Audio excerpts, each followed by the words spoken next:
Hello and welcome. Today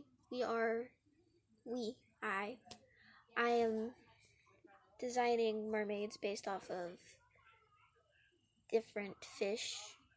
Um, I really like, cause my brain's been on two modes. It's either fantasy or Spider-Man. So that's what we got. It's gonna be really fun. Let's go. So this is the inspo for our first fish, mermaid, who is a beta fish. I did all of the sketching and line work off camera because the coloring is more interesting in my opinion anyway, but let's get into that. So this is my second time trying to record the voiceover, and I'm really hoping it doesn't mess up this time, but for that reason I'll try to do better anyway. Gives me an excuse to do better. So for the beta fish, I really wanted her to be super regal and majestic because if you've seen a beta fish, they are I don't know, their tails are so unique and fancy that naturally she had to be the queen of the reef that she lives in with the other mermaids in this.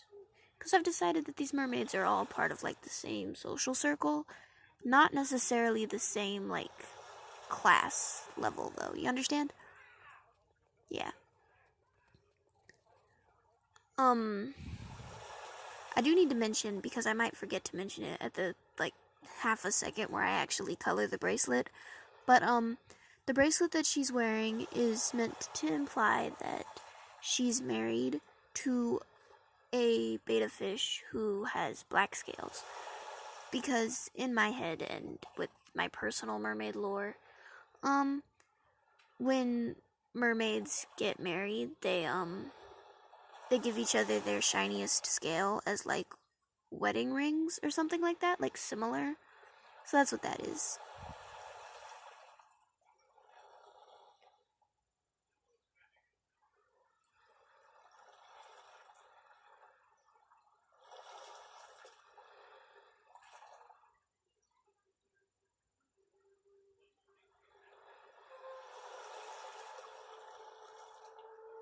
This is the inspo for our next one, which is, of course, a clownfish.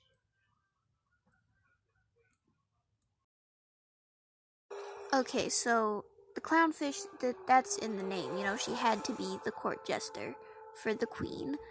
I didn't really know at first what I wanted to do with her beyond that, or how I would express that. So in the end, I just put, those little jingly parts that jesters have on their hats? I did something like that, but more with a skirt around the top of her tail. After a while, though, I did decide that I also didn't want her to have, human skin tone anywhere on her body. Just full fish, clownfish colors. And honestly, that was a good decision on my part because she looks so cute like this. And it drives me nuts because she's adorable.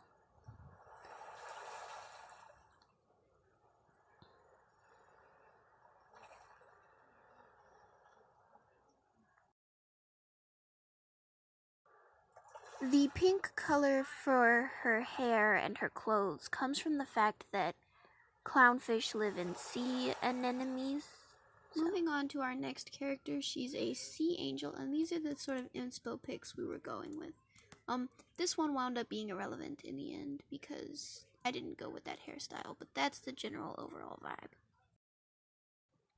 Okay, so on such a serious level, I was so excited for this one because I literally love sea angels. They're possibly my second favorite sea creature in the entire ocean. Anyway, so the plan was for her to be mostly entirely skeleton and then have a body around it, but then I decided I wanted her to have facial features. So it's more like vitiligo in where she's see-through and where she isn't. You can see through her tail and her arms, but not her hands and her shoulders or her face.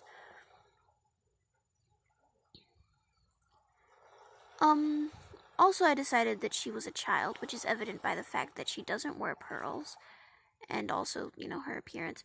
Pearls, I've decided, as far as my personal mermaid lore, were symbolic of growing up and becoming an adult, so that's why she doesn't have those. The final character is a seahorse, and he's kind of got, like, I don't know how these vibes are all the same thing, but, like, somehow they are, and that's what I was going for with him. Originally, Seahorse Buddy was nowhere in here because I only wanted to do things that were more fish-like, and seahorses aren't, but my grandma suggested him, and I was like, that could actually be really cool, so here he is. First and foremost, I want to apologize for the fact that a lot of Mr. Seahorse right here was drawn off camera. Due to the fact that all of the little, like, he has more detail than a lot of the other mermaids, at least smaller ones, so I was stressed out about messing up if I did it while, I was filming. I decided that he would be a knight because seahorses, like, they're kind of spiky looking. They remind me of, like, those one chess pieces that I think are also called knights, but I can't remember. I think they are. The horses, they remind me of those. Yeah.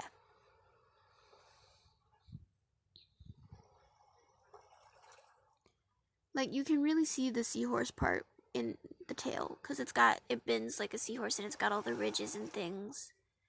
And I really enjoyed designing him to look that way, because it's visually nice.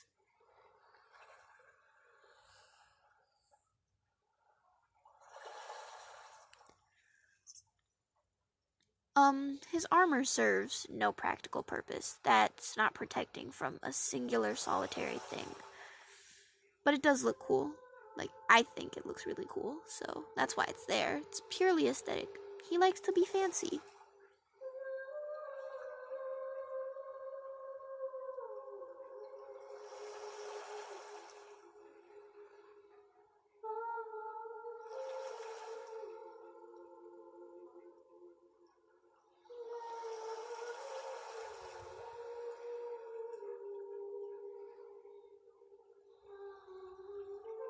His hair reminds me of Nimona. And now it's done, and here they all are.